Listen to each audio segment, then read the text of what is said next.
welcome to the Liv Daily Show. I'm Sean Liv, and we're at the beautiful Azurich Estate Hotel.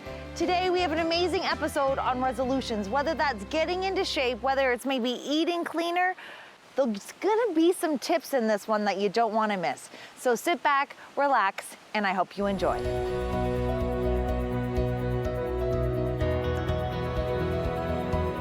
It doesn't matter where we've been, it's about making that choice and just taking that one step forward into climbing that mountain. No matter where it is, whatever change it is, both Karen and Misty have gone through an unbelievable resolution and change towards their lives.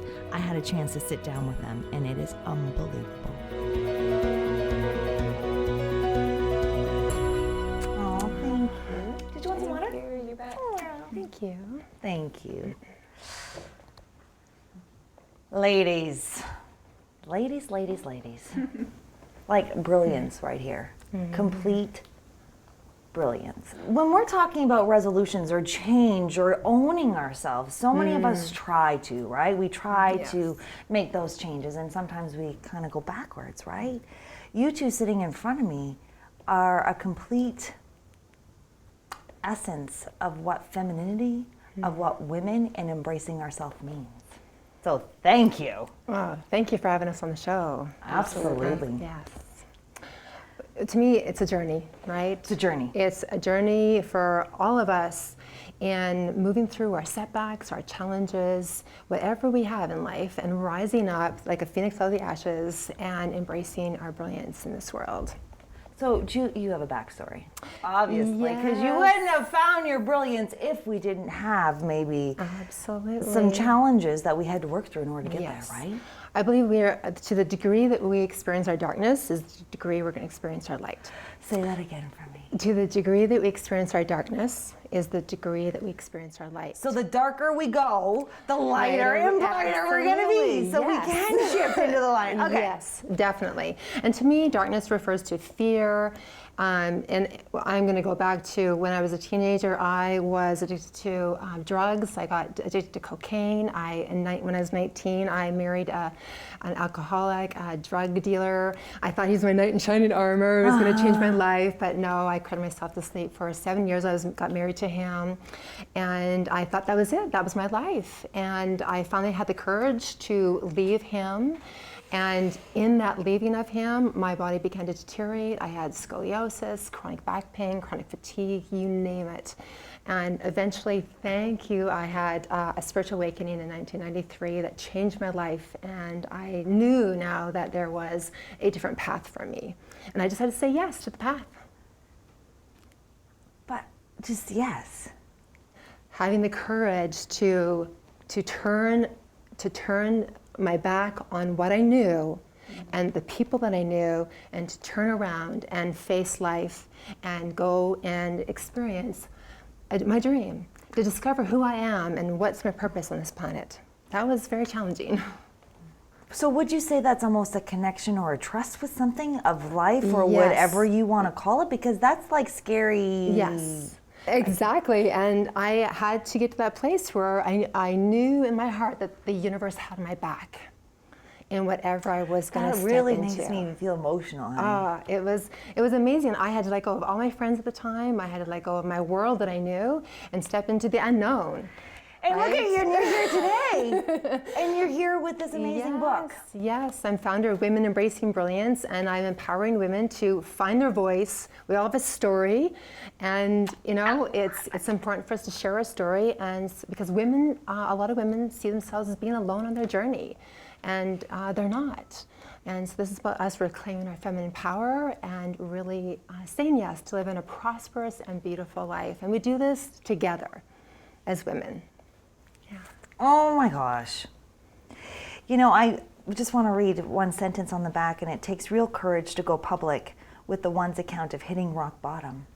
Absolutely. I I had an idea of putting this book together and just bringing amazing women who have incredible stories, painful stories, private stories, and having the courage to write their story and share it with the world. And Misty Wind is one of the contributing authors, and her story is absolutely incredible. And she's inspiring not only women around the world, but she's inspiring men as well. And I'm just so honored to have her in the book.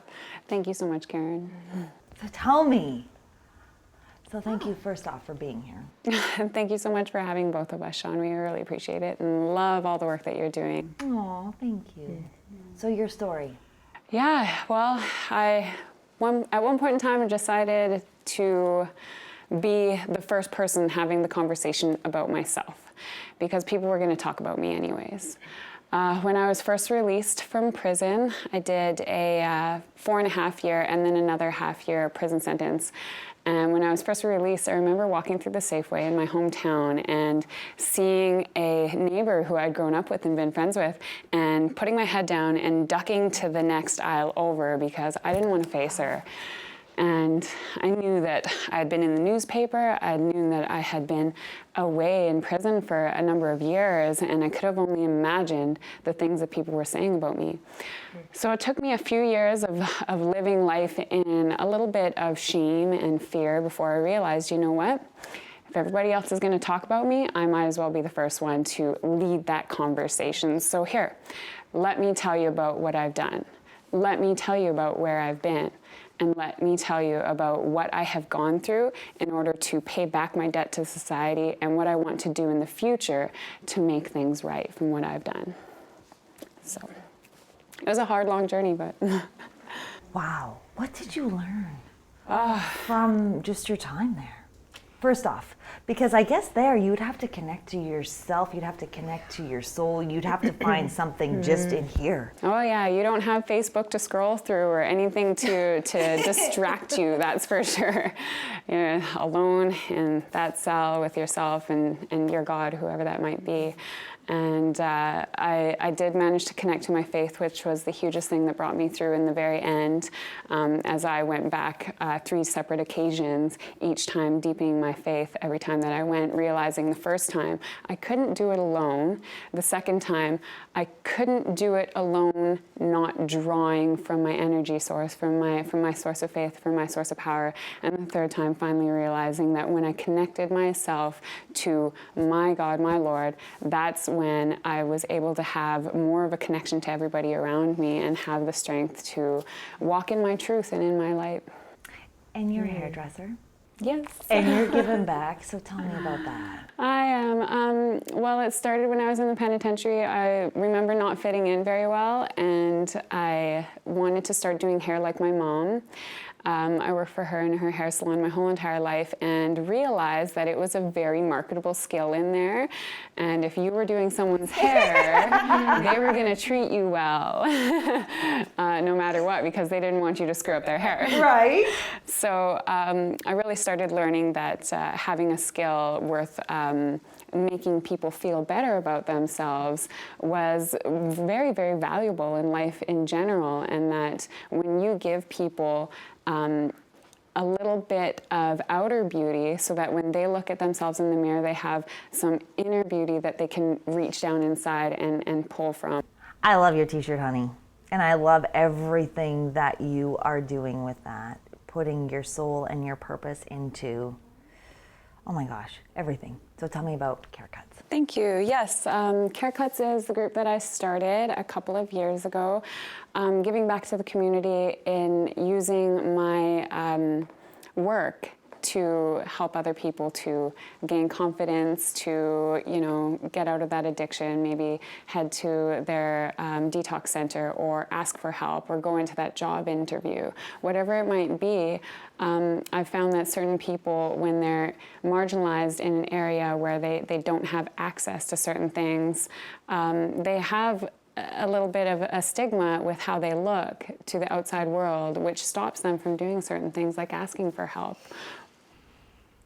That's so beautiful. You guys are both beautiful, and thank you for creating such brilliant energy for other women to follow to be inspired by, to trickle that energy down so the generations that are coming will have you guys as the leaders. So thank you so much. Thank you so much for having us here.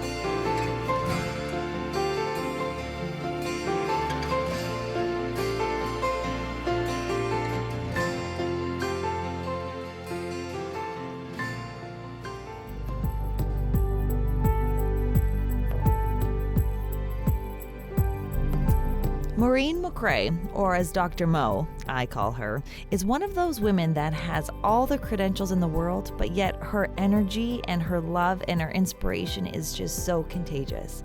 I love my chats with her.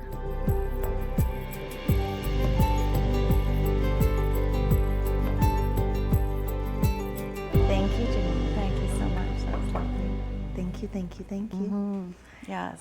Transformation and change and resolutions and really stepping out of those comfort zones or making those changes in our lives that we know we need to make, right? I think a lot of us have great intentions, but the energy to propel us forward to continue that life is just not there, Yeah. right? And I almost find that a lot of times it's our mindset that pulls us back. Absolutely. Well, people set goals. You know, it's the new year, so people say, oh, I want to, you know, let go of the past and create a whole new life or start fresh, or, you know, I'm going to do it. I'm going to lose the weight, or I'm going to change Get in the weight. shape. Get in shape and get healthy and Save do money. all that, right? Save Get out of money. debt. Yeah, you know, get a new job, find a new partner, Yeah. whatever. But it's hard to keep going. It's hard to let go of the things that have held us back, right? But why is it? Like, why, if we know we don't want it, we know we don't want to live there, why is it so hard for us to let it go? Well, there's a lot of limiting beliefs. So it's our beliefs. A lot it's of that it. ingrained. Yeah. Okay. Self-doubt, self-love, sometimes it takes a real big experience Where you to get create knocked on your- change. You get, a real big wake-up call for people to really go, okay, oh my gosh, I now realize I have to make different choices. I have to do it differently. So We don't always need that, do we though? Like, do we always need to get smucked down on life? I don't think you always do, but I do think you need those people around you that are going to help you if you say, I'm going to change my life, I'm going to quit smoking, or I'm going to lose weight. And you need to, I think then you need to speak your truth with a buddy who's going to have some accountability with But you. it's got to be the right person too, It has to though. be the person that's going to elevate you and support you, and there's no room for guilt or shame or coulda, Because shoulda, that's woulda. the biggest thing, right? Is that once we come forward, come clean, let's just say, for instance, right, Yeah. about the way that we were, how we spent our time last year, how we were in our relationships, we hold on to that guilt and the shame, and Yes. Then we're living in the past. then we're living in the past, We're which in does the what past. to us? Holds us back. Holds us back. Yeah. So what do we have to do then? I think what helps is to try to stay in the present moment instead of giving our energy to the things you could have or should have done in the past, or always, thinking, well, I should be this way, I should do this, that's the future. Trying to stay here in the present, in the moment, because in every moment we can create, and we're constantly manifesting with exactly what we've got going on in our minds and in our life. So it's the present moment. It's the present moment. That's the key to transformation. Is living in the present moment Because and creating. because the thoughts we're thinking now are creating our future. So what we do today creates tomorrow. Yes, absolutely. That is absolutely Yes. amazing. Thank you so much, You're so love. welcome. Yes. The thing with exercise is that we have to take the time and create the space in order for you to succeed with whatever it is. If we don't take the time to get up and get your workout in the morning, I can tell you that day your time is gonna run out the door, because you're gonna go to work, you're gonna get home, and then you're gonna be like, I'm too tired. I don't wanna work out tonight. But I can tell you, if you did your exercise first thing in the morning, it'll be done and you would feel empowered all day long. So one tip that I have for you is maybe just get up a little bit earlier in the morning, give 30 minutes to your exercise, and then you're done for the whole day. And if that means maybe not watching that last 30-minute program, that's okay too. Just get to bed early. Trust me, your body will thank you.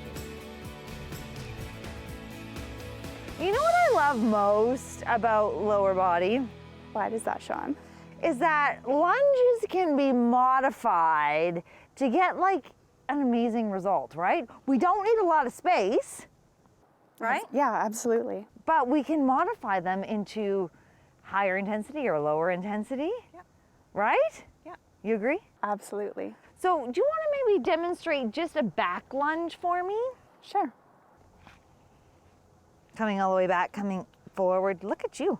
Fantastic, making sure your knee doesn't go over top of your toe. Where are you feeling that the most? My glutes. Your glutes? Are you My feeling in your hamstring. quads and your hamstrings? Yeah, a bit. Perfect. And then if we were to up the intensity with that, what do you think we should do? We could do a curtsy lunge. A curtsy lunge. Fantastic. And where are you feeling that one? Are you feeling more in your inner thighs? Absolutely. And then if we were to up the antes a little bit more? Oh, come on. I know yes, you can do yeah. it. Give me some jumps. Oh my gosh, you're amazing. That's awesome. We're going to continue to work out, but you guys can take a look at this amazing success story from the Ticket to Change. The ticket found me. I was at one of the deepest, darkest places of my life, and I had been there many times before. I was just denied a promotion at work, and I was spiraling, and I didn't know exactly where I was gonna go or the direction. But a sentence popped in my head, and it was, if you can't trust yourself, then who can you trust? My whole life, I was kind of, the big bone sister, so I never really had that confidence within myself to own myself. And in fact, I was a high school dropout. I was 210 pounds, and I even went through an abusive relationship. So for me to go back to a therapist to try to figure out where I was headed was not really an option that I felt I wanted to do. And it's interesting because the ticket, the evolution of it, started with me just going on a fitness journey for myself. But it was more than exercise. It was about believing in myself. There was a soundtrack that I created. There was an image of the body that I wanted to be. And when I first started working out, it was one of those things where I just felt alive. I felt like this was it, that it was almost on a path of where I wanted to go. The first week of me exercising, I remember my husband, I was sitting on the floor, and my husband goes, "You look hot." The thing is that there wouldn't have been any physical changes, but the fact was that my spirit was starting to come alive. After a few months in, I knew I wanted to go to college, and I wanted to become a trainer to teach people this philosophy of the mind, the body, and spirit coming together. So every single day when I'd be working out, that's what I wanted to do. So I applied for college. But I had to wait for everybody else to see if I was accepted, because being, not having my high school, it was one of those things where I had to wait, and I had to write a pre-exam to see if I could get in. But I knew that there was something inside me that I was gonna get there. August came, and I finally got the call that I was accepted to go to Mount Royal, and I began going to college. And it was this thing, this freedom that you're actually putting power into your life. And you know what? I use this philosophy for everything, from writing my book to, starting my business, to helping other people transform, to even the Liv Daily show. Because when you can spend that time on yourself, taking your dream, whatever it is, using your exercise time as you to get stronger physically, mentally, and emotionally, you can conquer your dreams. You can live your life. I never dreamed that I would have the Liv Daily show, let alone be the author of the ticket or the creator of the Ticket to Change program. I was a high school dropout. I was 210 pounds, like seriously. But when we can put that energy into ourselves, it's amazing how far we can go. So you know what? Challenge yourself, because if I can do it, so can you.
We snuck in to the beautiful kitchen at the Azurich Estate Hotel, and I want to talk to you about my favorite food. And I know maybe some of you might be turning your nose down at me, but it's kale.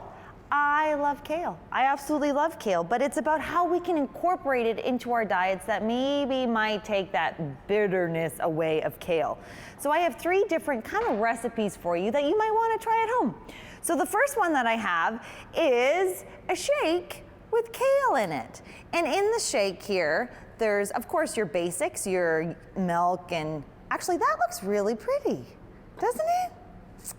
Oh, good job, Robin. We have your yogurt, your almond milk, and we added your kale, your strawberries, and of course your hemp seeds for some protein, and I think there's some bananas in there. And just make sure you top it off or just have a handful of nuts on the side. That would be my first kale, and you know what? I bet you won't even be able to taste it. The second one that I have for you today is a kale salad, and I know that kale salads can be a little bit bitter, but the trick is that you gotta sweeten it up. So I like to mix your romaine with your kale, and then you kind of toss it together and it becomes not as bitter, if you will. Different textures as I make a mess here in the kitchen, but I guess that's what kitchens are for. And what I love, you need a little bit more crunch. I guess I could use the little tongs there, but sometimes it's just easier with your fingers. So some celery, we'll put some cranberries and pumpkin seeds on there. Let's put some feta cheese first. I'm so making a mess in the kitchen, but that is perfectly fine. You gotta have some red onions. Hope you like red onions. I love red onions. My mom loves red onions too. And then some raspberries. Doesn't that look so yummy? Oh, I need a little bit more seeds on the top. I bet you Clarence would love that. We should make him eat that for lunch. And then the last one for your snack would be some kale chips. And kale chips are so easy to make. You just kind of wash up your kale, pat it dry, and just kind of tear it into little bite-sized pieces. Toss it with some olive oil. Just so easy. Add a little bit of garlic powder. Oh, it smells so good.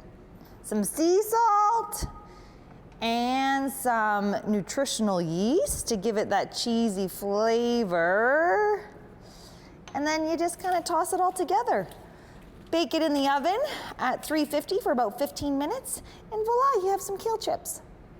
I love kale, but you know what? I bet you Tessa has more information about what kale does for our body, so we're gonna meet up with her at the superstore.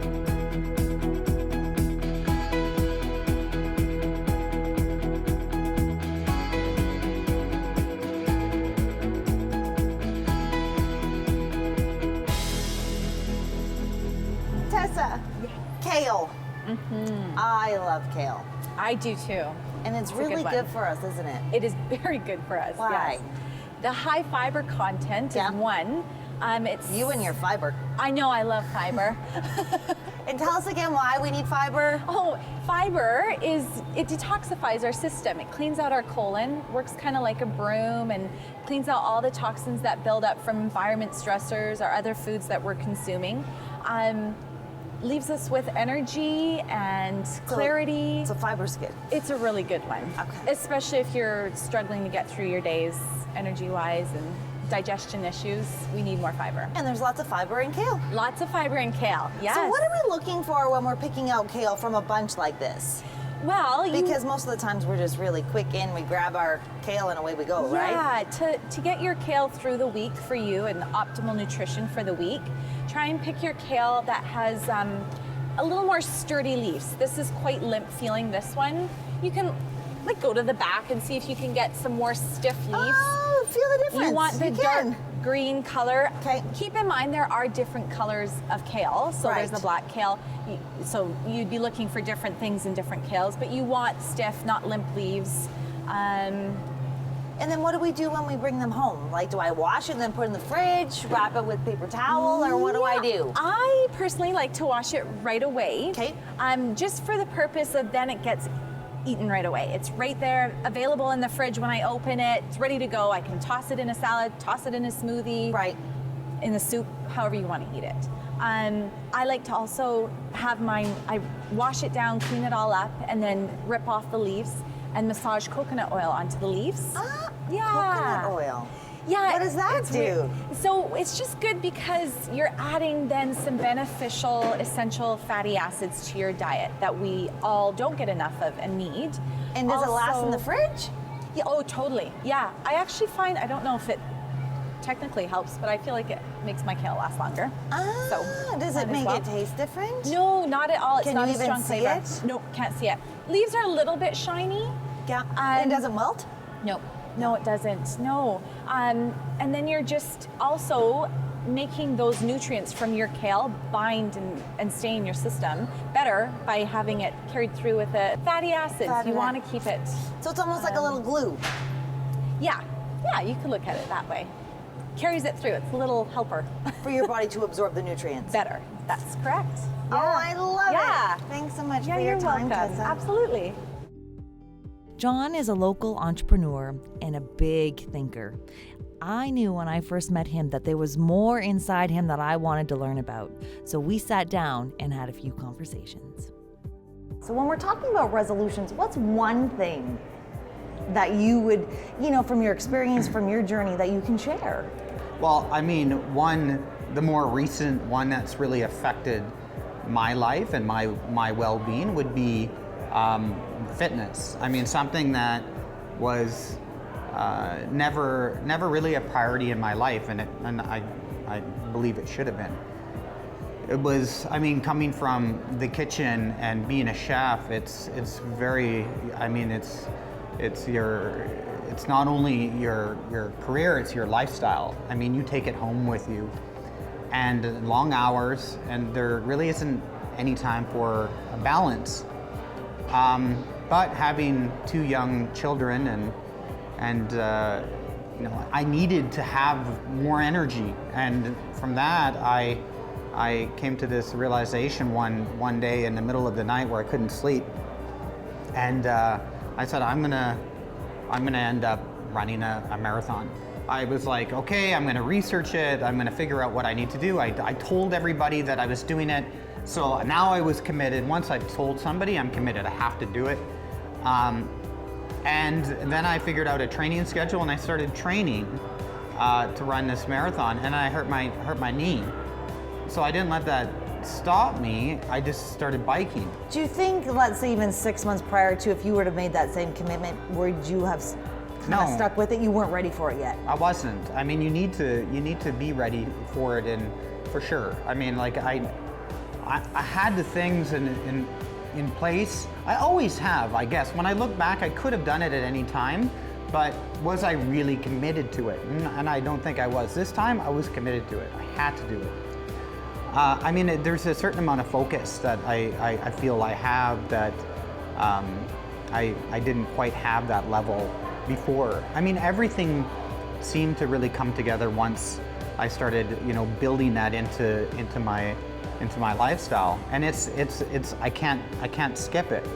I won't not do it.